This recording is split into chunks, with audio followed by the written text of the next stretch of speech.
할렐루야. 8월 17일 큐티 영상 시작하겠습니다. 오늘 말씀 이사야 28장 1절에서 13절입니다. 오늘 내용은 다시 유다와 이스라엘에 대한 심판의 그런 그 내용으로 돌아왔습니다. 원래 이사야는 유다와 열방과 세상의 종말까지 다 아루어서 하나님의 그런 심판을 보여주고 마지막 종말에 대한 그런 예언을 하였는데, 이제 그 모든 일을 마치고 나서 다시금 북이스라엘과 유다에 대한 그런 관심으로 돌아왔습니다.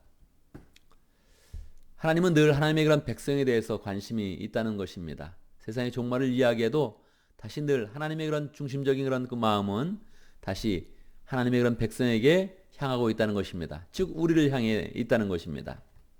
시대적으로는 좀 더 변했습니다. 우리는 늘 시대에 민감할 그런 필요가 있죠. 원래 27장까지의 그런 그 내용은 이사야 선지자가 아하스 왕 때 활동한 그런 그 내용입니다. 아하스 왕 때는 늘 다른 민족이 쳐들어올 때 이스라엘은 아스리아를 통하여서 그 모든 그런 내용을 위기를 벗어나고자 했습니다. 한국도 늘 동맹을 맺는 곳이 있지 않습니까? 현재는 미국과 동맹을 맺어서 북한과 러시아와 중국의 위험을 벗어나고자 하지 않습니까? 그런 식인 겁니다. 이스라엘이 아수르와 동맹을 맺어서 자기에게 오는 그런 외적의 침입을 그렇게 막고자 했습니다. 그런데 28장부터는 히스기야 왕 시대가 되었습니다. 히스기야 왕 때는 벌써 약 16년의 그런 시간이 지났는데, 16년이 지나는 동안에 세계의 정세가 변동이 된 것입니다.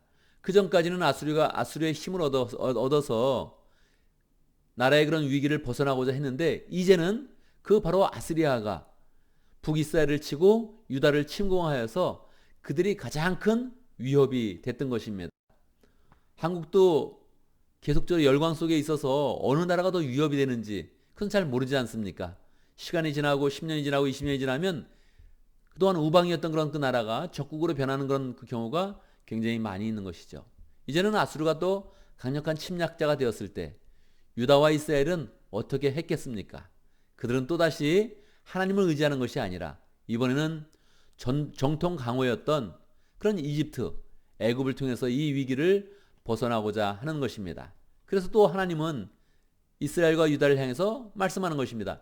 너희가 아무리 이집트를 의지하고 애굽을 의지하여도 나를 의지하지 않으면 너희는 망하게 된다. 나에게로 돌아와라. 이렇게 하나님께서 하나님의 그런 그 중심의 마음을 그들에게 펼치고 있는 것입니다. 1절 한번 보겠습니다. 술 취한 자, 에브라임의 교만한 면류관인 너 사마리아야. 우리가 성경의 그런 용어를 잘 알아야 되죠. 에브라임아 그렇게 이야기하면 이것이 북이스라엘의 대표적인 그런 족속으로서 대표적인 그런 지파로서 북이스라엘을 말하는구나 하는 것들을 우리가 알아야 되죠.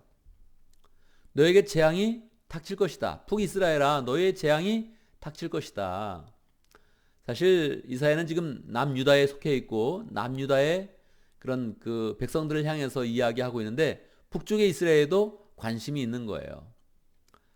오늘날 우리도 대한민국 그렇게 했을 때 남한만 기억을 하는데, 우리도 늘 북한에 대해서 기억을 하고 관심을 갖고 기도를 해야 되죠. 이것을 놓치게 되면 어느 순간에 중국이, 북한 땅은 원래 중국에 속하였고 중국이 다스리던 나라였다, 그리고 그냥 가져가게 되면 한민족 전체의 위기가 너무나 커지게 되는 것이죠. 늘 같은 그런 민족에 대해서 관심을 가져야 되는 것이죠. 이사야도 늘 북이스라엘에 대해서 관심을 갖고 다시 하나님의 말씀을 받아서 선포하는 것입니다. 술에 빠진 주정꾼의 도성, 기름진 평야의 높은 언덕에 화려한 왕관처럼 우뚝 솟은 사마리아야. 북이스라엘 수도가 사마리아인데 사마리아에 대해서 이야기하는 것입니다. 시들어가는 꽃 같은 너에게 재앙이 닥칠 것이다. 왜 그렇습니까? 하나님을 의지하지 않고 계속 열강의 그런 그 모든 각축전 속에서 어디를 의지해야 제가 구원을 받을까, 어디를 의지해야 살아날까, 이것을 자꾸 생각하면서 있는 것입니다.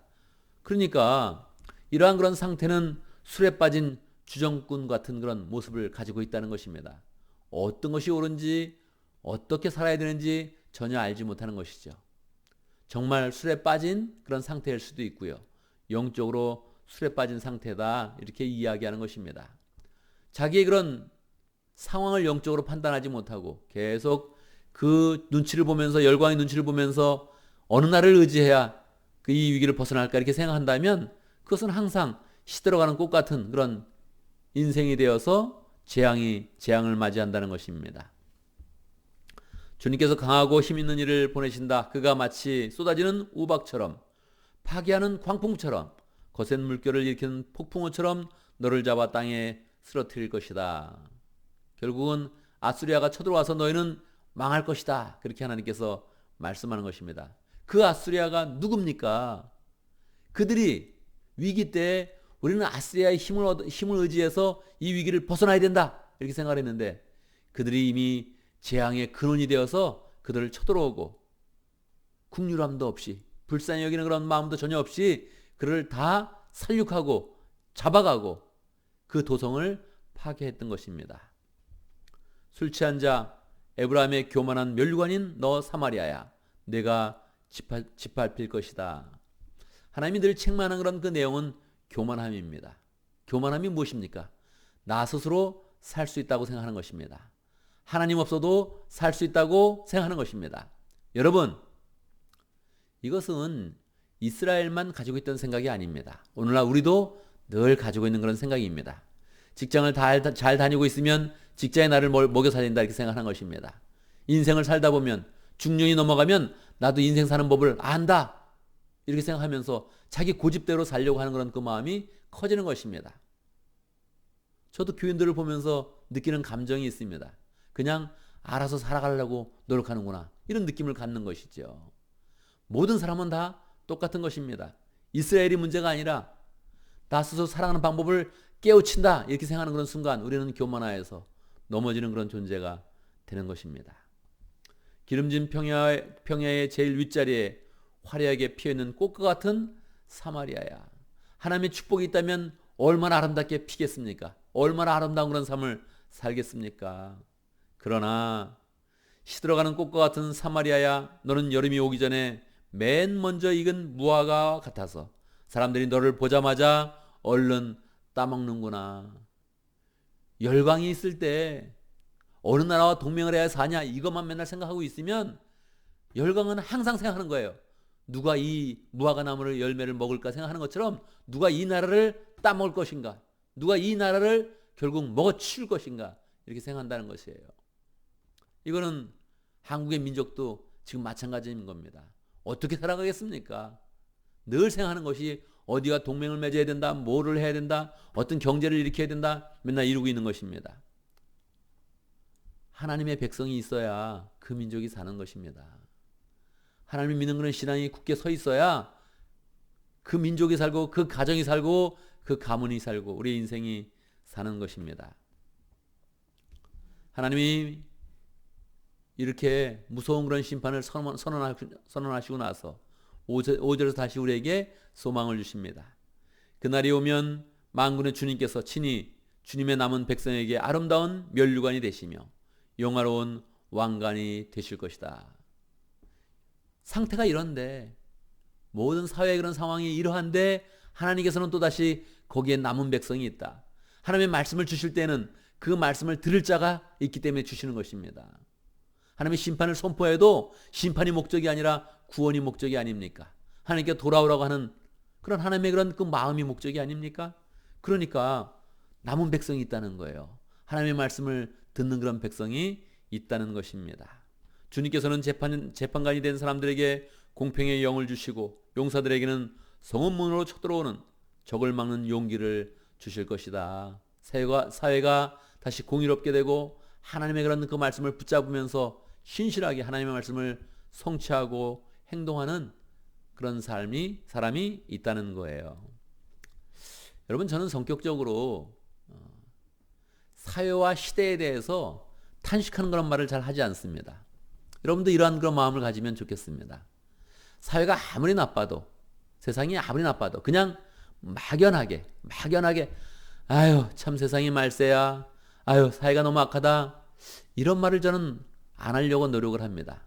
왜냐하면 우리는 남은 자가 될 수 있기 때문에 그렇습니다. 사회가 악하지 않다는 것이 아니라 사회가 종말을 맞이하는 그런 모습이 분명하지만 그 안에서 우리는 남은 자가 되어서 우리가 하나님의 말씀을 붙잡겠습니다. 신실하게 믿음으로 서겠습니다. 그렇게 할 때 하나님께서 우리에게 소망을 주시는 것이지, 아, 세상 말세야, 정말 세상이 어찌해야 되려고 이러나, 이렇게 탄식으로 끝내면 정말로 그것은 믿음이 있는 그런 사람으로서 할 말이 아닌 것입니다. 세상이 그렇게 갈지라도 다시 남은 자가 되어서 하나님의 마지막 그런 소망이 돼야 되는 것이죠. 하나님께서 심판을 말씀하시면서도 늘 남은 자에 대해서 이 소망을 놓지 않는 것입니다. 유다에 대해서 이렇게 심판의 말씀을 하시고, 이스라엘에 대해서 이렇게 심판의 말씀을 하시고, 다시 7절부터 유다에 대해서 하나님의 말씀을 선포합니다. 원래 유다 백성이 주인공인 것이죠. 그런데 이 주인공들도 똑같은 그런 상태에 취해 있는 것입니다.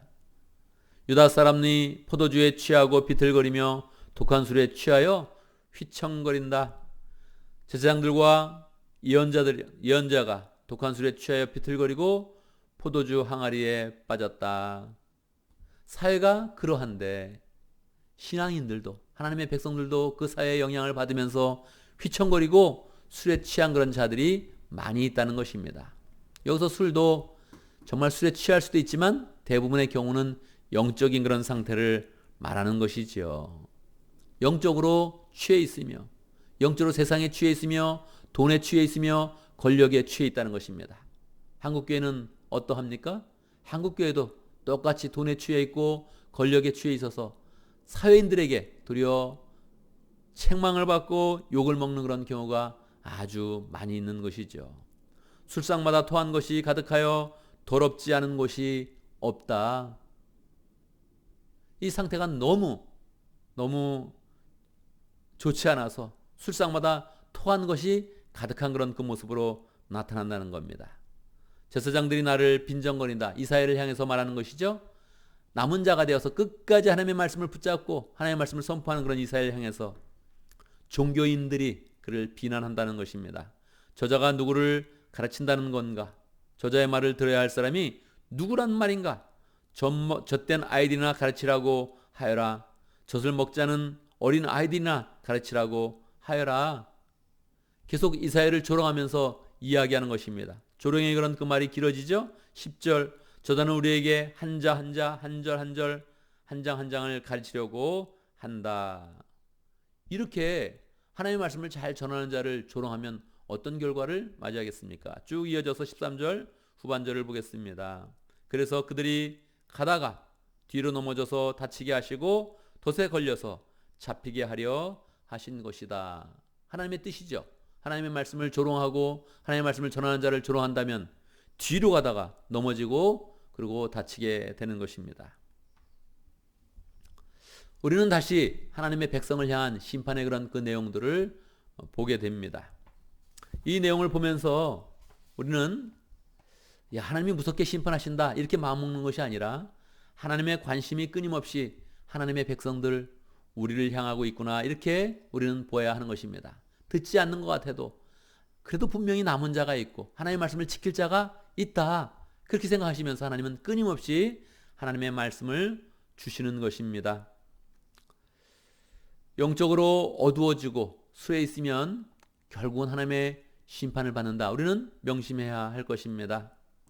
결국 우리가 살 길은 하나님의 경고의 말씀에 귀를 기울이며 살아야 하는 것입니다. 언제든지 하나님의 말씀에 귀를 기울이며 언제든지 하나님을 의지하면 다 세상이 모두 멸망하는 것 같아도 거기서 소망의 빛을 띠는 그런 가운데 하나님의 구원의 역사를 경험하게 될 것입니다. 오늘도 우리는 하나님의 말씀을 기억하며 함께 기도의 제목을 잡습니다. 우리가 하나님의 사랑을 깨닫고 세상을 의지하지 않고 하나님을 의지할 수 있도록 우리의 그런 그 마음은 눈에 보이는 것을 의지하게 되어 있습니다.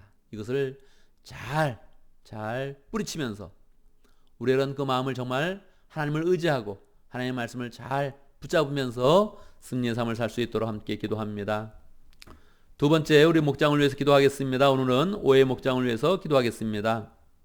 최은혜 목자님 위해서 기도하고 딘목부님을 위해서 기도하고 그리고 임정훈 선교사님 그런 목원들을 기억하면서 함께 기도하겠습니다. 오늘 또 교회를 위해서 기도하는데 생명의 삶 36기가 시작이 되었습니다. 3명이 시작되는데 생명의 삶을 통해서 변화받고 우리 교회로 또 잘 정착되고 하나님의 백성으로 잘 성장할 수 있도록 함께 기도하겠습니다. 제가 먼저 기도하고 함께 기도하는 시간 갖도록 하겠습니다. 기도합니다. 하나님의 은혜를 찬양합니다. 하나님의 능력과 구원의 역사를 찬양합니다. 하나님, 세상이 정말 악해져 가도 끊임없이 말씀을 부어주시면서 남은 자를 향해서 하나님의 말씀을 주시면서 이 세상 가운데 소망이 되게 하시고 능력이 되게 하시고 하나님의 사랑을 펼칠 수 있도록 인도하시니 감사합니다. 하나님 아버지, 우리가 온전히 하나님의 백성이 되어서 세상이 혼돈하고 변화하는 그런 상황 가운데서 세상의 경향을 따라가지 아니하며 열강을 의지하지 아니하며 강대국을 의지하지 아니하며 하나님 온전히 우리의 그런 소망이신 하나님을 붙잡고 하나님을 의지하며 나가서 승리할 수 있도록 인도하여 주시옵소서. 하나님, 우리에게 목장을 주신 것 감사합니다. 목장을 통해서 하나님의 역사를 이뤄낼 수 있도록 인도하여 주시옵소서. 로마 제국에서도 목장의 역사를 통해서 로마 제국을 새롭게 변화시켰으며 이 세상에 하나님의 복음을 편만하게 펼쳤습니다. 오 하나님 아버지, 우리가 세상을 탓하지 아니하고 하나님의 목장을 온전하게 세우는 그런 가운데 하나님의 말씀과 사랑을 풍성하게 가져와서 이 땅 가운데 소망이 되고 구원의 방주가 되는 목장을 잘 세워갈 수 있도록 인도하여 주옵소서. 오해 목장을 축복하여 주시고 최은혜 목자님 축복하여 주시고 뒷목북님도 늘 목장을 세워가고 있는데 하나님 아버지 그 모든 손길을 축복하시고 인생을 축복하여 주옵소서. 임성교사님과 목장에 속한 모든 그런 목원들 늘 하나님의 그런 사랑으로 잘 하나 될 수 있도록 역사하여 주옵소서. 하나님 아버지, 우리 교회에서 또 생명의 삶 36기 시작을 하였습니다. 주의 말씀을 먹는 그런 가운데 잘 성장하게 하시고 하나님의 백성 되게 하시고 피스수의 신실한 교인 될 수 있도록 축복하여 주옵소서. 하나님의 은혜 가운데 하나님 월요일을 시작했습니다. 주의 은혜 가운데 함께해 주시고 우리가 계획한 그런 그 모든 것들 주의 은혜 가운데 잘 감당할 수 있도록 역사하시고 우리가 행하는 그런 그 모든 것들 속에 하나님의 사랑과 은혜가 나타날 수 있도록 축복하여 주옵소서. 예수님의 이름으로 기도드리옵나이다. 아멘.